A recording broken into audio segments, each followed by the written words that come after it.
नमस्कार जय श्री कृष्ण वंदे मातरम कथाटी आज आपण मन पाखरे रखा चेष्टा करी जो कथाटी अत्यंत गुरुत्वपूर्ण स्टेट ऑफ हॉर्मोस को लेकिन जो चर्चा थाए जो वितर्क थाए समस्त गोटे प्रश्न युद्ध बंद हो युद्ध अकस्मात आउ होबार चांस नहीं फाइनाल हो गला मुझे कौन कही जे ट्रम्प शांतिर आलोचना देखाइबे शांतिर पथ देखेबे पुणी धमक देवे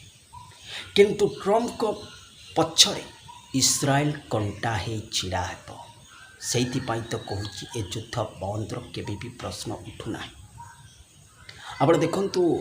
आज भारत में गोटे जगार एभली भाव निया लगी परिस्थिति पूरा हालत बिगड़ी जाइए आपको से कथा ही से दिन ही कही जे युद्ध चलो एवं भयानक युद्ध चलो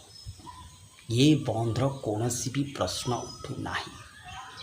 आ लंबा समय पर शांति आलोचना हे पुणी आरंभ हे पुणी शांति आलोचना हे पुणी धमक दि चलो पुणी स्ट्राइक एवं ए जो युद्ध पाई मुझे कौन कही जे भी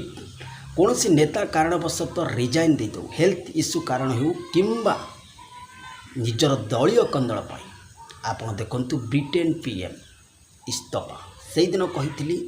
जे विश्वर राजनीति को लेकिन संकट घनाऊँच विश्वर बड़ बड़ नेतांकर हेल्थ खराब हो पारे हेल्थ इश्यू को लेकिन हो कि निज दलर कंदल आज इस्तफा देले ना ब्रिटेन पीएम 100% राइट हो रहा